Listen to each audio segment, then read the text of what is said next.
Good evening. How are you doing? Good, good. Looks like we got a quorum. We do. I'm here. I just need a minute to get set up. Oh, sure. Go ahead. We don't need you for quorum, so it's up to you.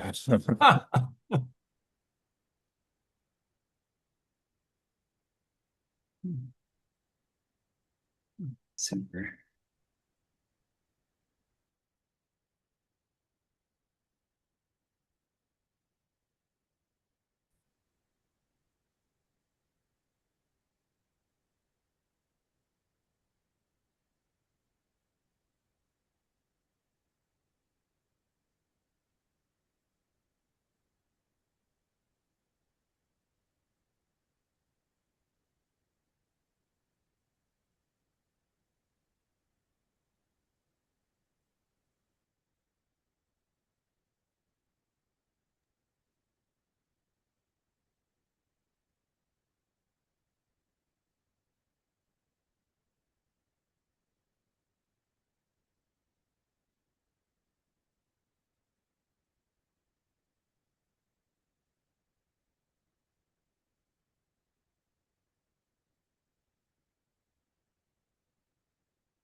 Uh, The PZT items.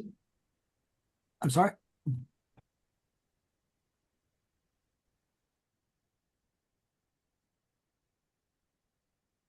I don't think Yeah, our, I'm seeing that we have ABC and PSE. are we, do we have a PSE agenda for tonight? I'm not sure. I haven't seen an agenda. I never heard from Linda, so the link for attending is up, but there's a chance that they're not meeting, Okay. See. which would make this an easier transition, to be honest. So hopefully that's the case. Yeah, I'm looking for our contact at MPD. He and I exchanged emails earlier today, and I expect he'll be here, but I don't see him on the attendees list yet.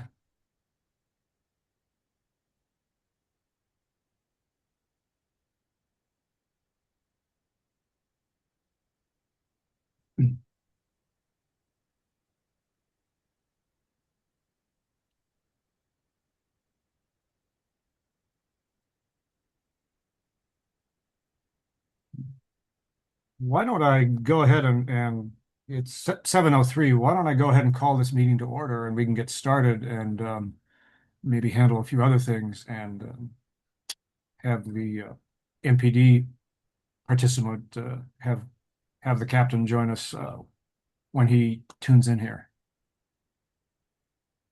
So let me, this is the January 21st meeting of the ANC 1C Committee on Alcoholic Beverages, Cannabis, and Public Safety. I'm the new chair. My name is Howard Bollicky. I'm representative of District 1C01, joined by Commissioner and full committee chair Peter Wood of 1C03. So we have a quorum, and let me just start by briefly noting a couple of recent placardings, just so that folks in the neighborhood are aware of what's going on in case they want to get involved with what's going on with these two establishments.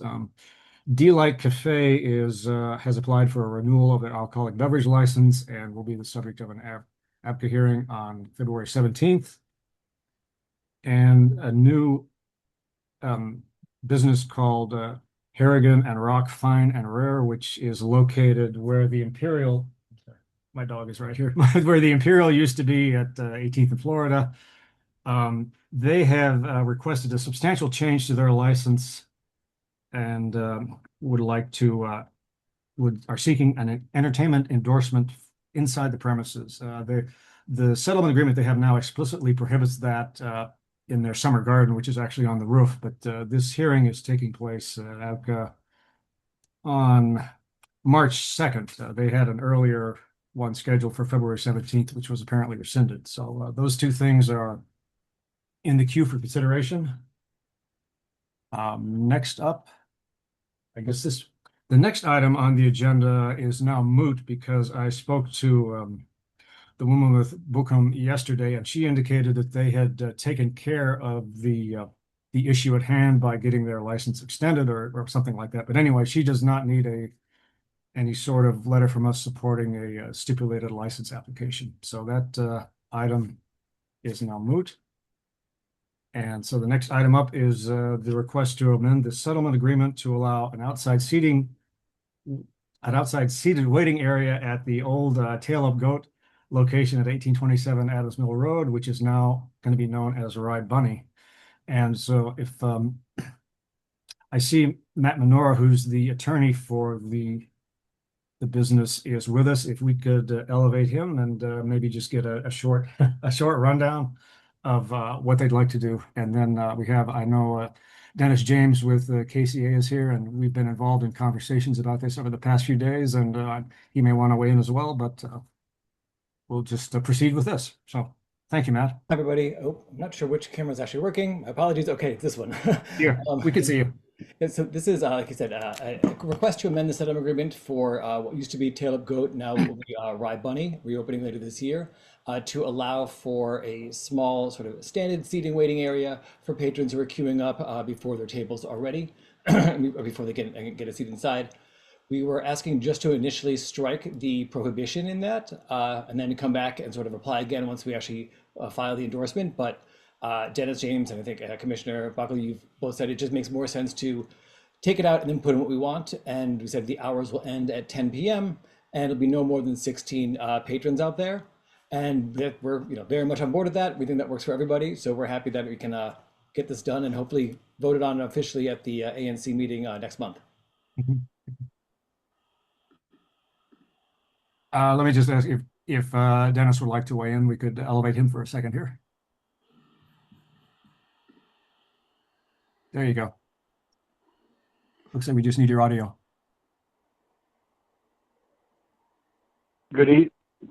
Hi, am I being heard? Yes. Yes. Thank you. Okay, yeah, this is Dennis James speaking. I don't really have anything to add. I'm just happy to move ahead with this in a reasonable fashion, make sure that nearby residents, which are directly above the establishment, are protected from excessive noise. I don't expect there to be lots of noise, but you never can tell. Anyway, that's why we do these agreements, and we try to have sort of similar provisions within them, but this is an establishment that's closer to a lot of housing than numerous other ones. So anyway, I think they're getting what they want, and I think we'll be having the protections that we would normally seek. So I'll be happy to sign the agreement that is being discussed on Thanks very behalf of much. KCA. Thank you very much. And let me also take this opportunity to congratulate you.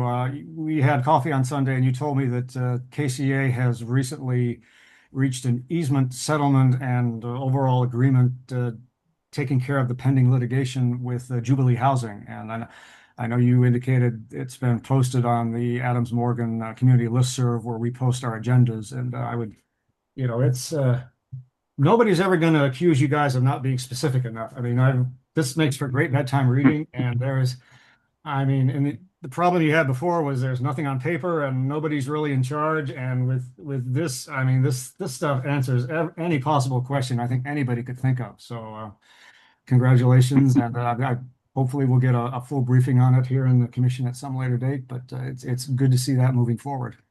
So let me. Yeah, well, if I'm Go ahead. I don't know if I'm still being heard, but thank Yes. you, and that's appreciated. It's all rather new to us, but Jubilee was a good partner to work with, and Adams Morgan for Reasonable Development was also a co-plaintiff, and we worked together to achieve this. And I think it's going to be a plus for the community.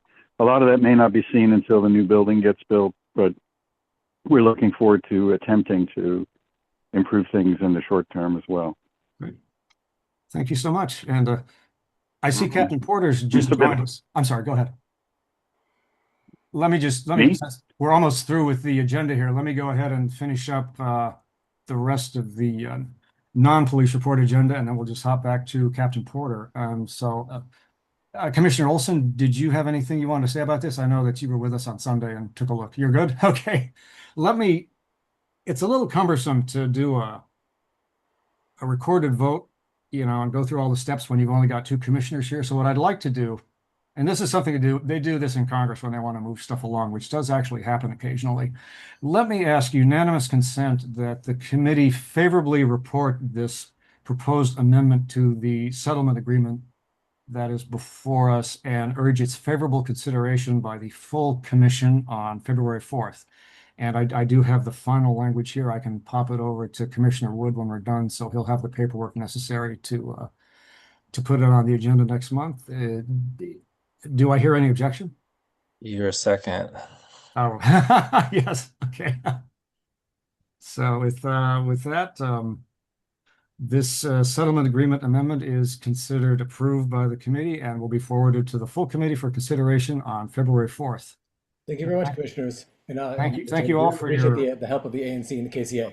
I appreciate everybody's willingness to discuss this in good faith and move quickly.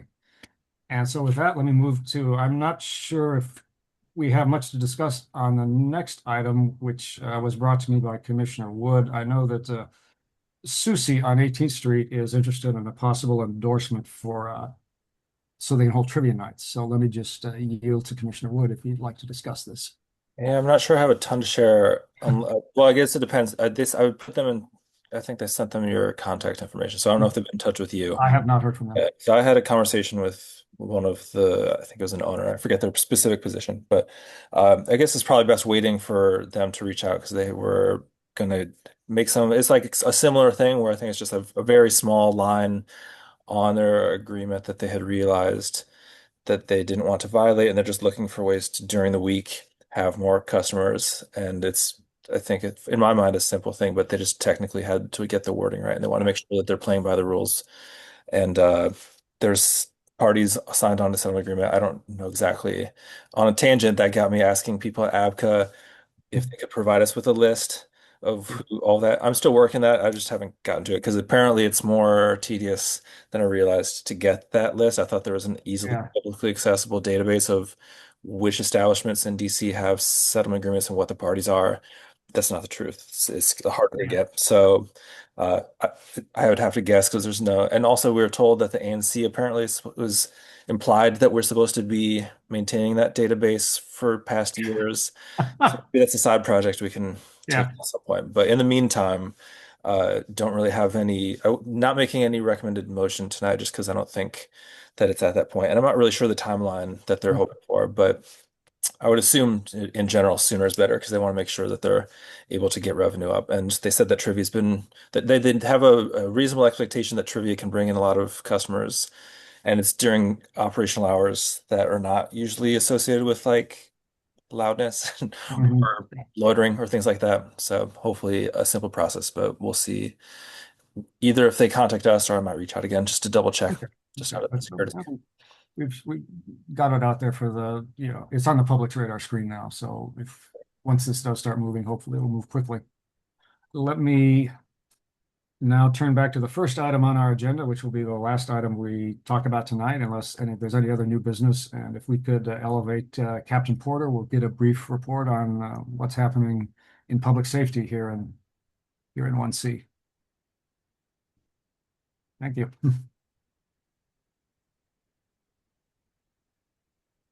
Hey, good evening. I Thank you. apologize for the tardiness. I clicked the join link from my calendar and I think it was the original meeting, not the Oh. combined. So that's my bad. After 9 minutes, I was like, because it said the host No, meeting. So I thought, you're fine. We took care of the rest of the agenda, so you're the last item. oh, Go ahead. perfect. All right. It was all on purpose. All right. Real quick, are you guys aware of the Crime Cards website, DC Crime Cards? I've heard of it, yes. Okay. Well, Peter Wood is shaking his head enthusiastically. You said you've heard of it. Can I share my screen when Sure. I'm just, because this is kind of, let's see, let's do screen 2, share. Where's it? Can you guys see this screen? Not yet. Oh, hold on, I'm just thinking. There we go. All right, so the website is crimecards.dc.gov, and it's actually fairly intuitive. Hmm. And so for your purposes, I want to explore all crimes, and you can sort it over the past month, and then you can choose ward, PSA, ANC, district. So for you guys, I chose ANC 1C, and then it literally comes up with a map, total crime, previous period, so like month to month. And then a little summary. But if it's in a short time, it could be misleading. But this one's comparing, it looks like, to the same time last year. But this previous period is more, I think, the previous month. But regardless, and then it goes here, it has some more stats on when the crime occurs, what date, and some other bar chart of what those crimes are. And then I guess it links you to the MPD page to figure out contact. You guys already have that, but in case. And then if you click on incidents right here, it actually lists all the incidents, the report numbers, where it happened, and it corresponds with the charts. So a few of these things, go back to this bar chart here. So this is the past month. The biggest one, thefts, that's mostly due to like businesses, like Columbia Road, mostly someone stealing something from either the Safeway or the any other one of those stores there. Um, Would that also include package thefts off of yeah, front yep, that steps? includes package thefts, any theft that's not a robbery or a theft from a vehicle. Mhm. So the obviously it's the biggest one, but yeah, package thefts. I didn't do in too depth to see which ones were package thefts or not, but the sex abuse, that one's like a domestic situation, so that's kind of not really. The robberies, so these ones are interesting. One of them actually made the news.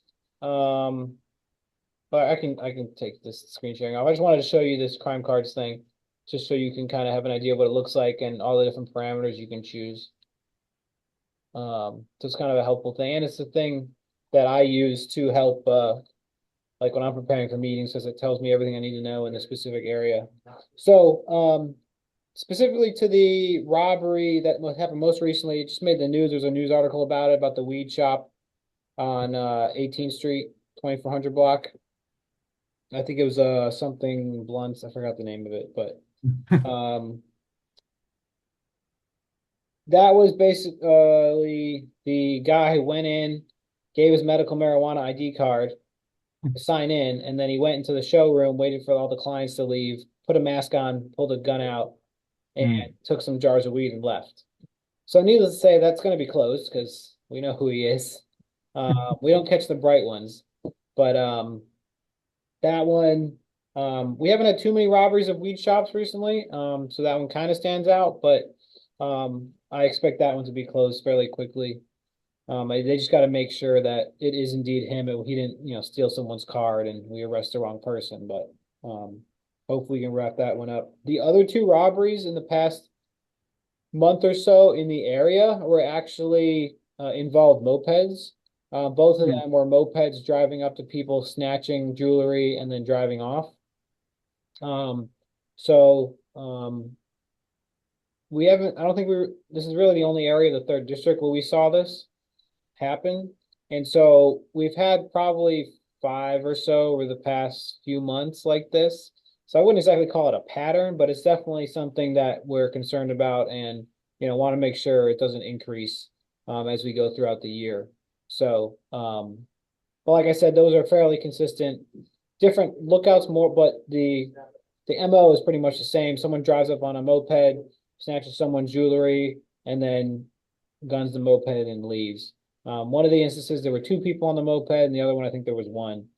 So I just wanted to note that those are the other two robberies. One was on Connecticut Avenue, and the other one, I'm not exactly sure where, but just to note those. The two stolen autos the past month.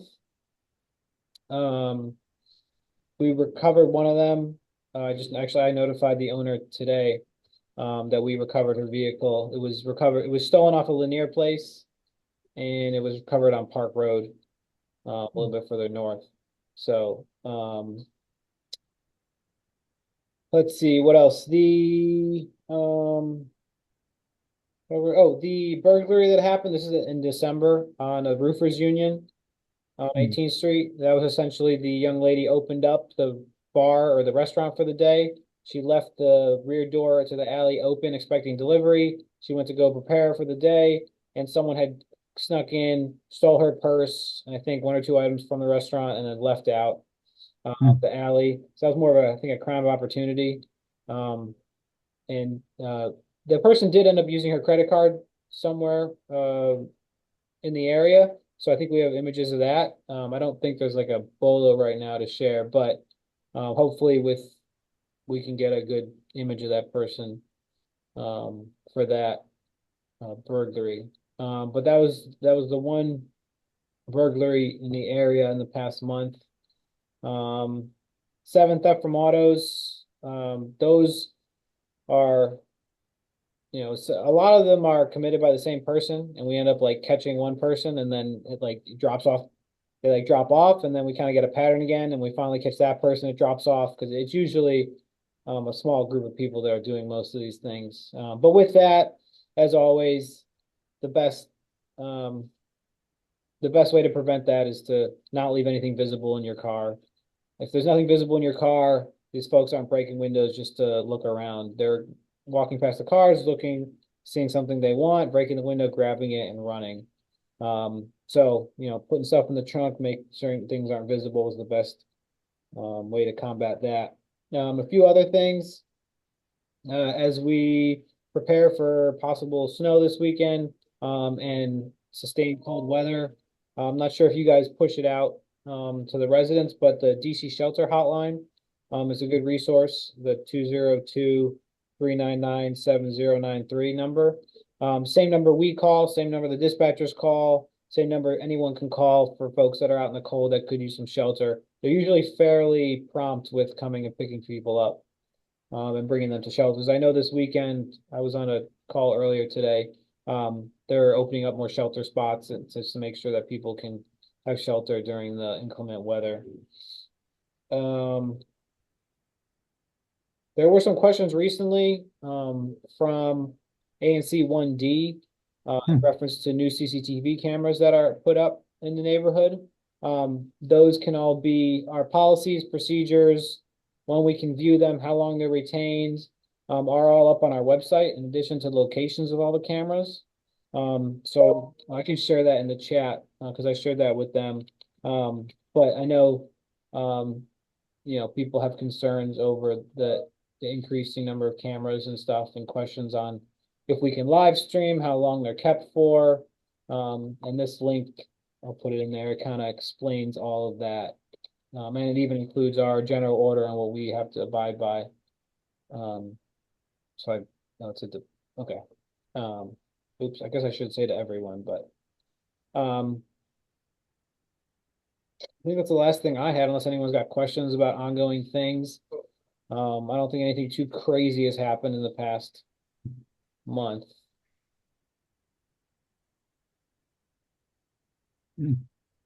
No questions here. Thank you. Anybody else have anything for Captain Porter? No.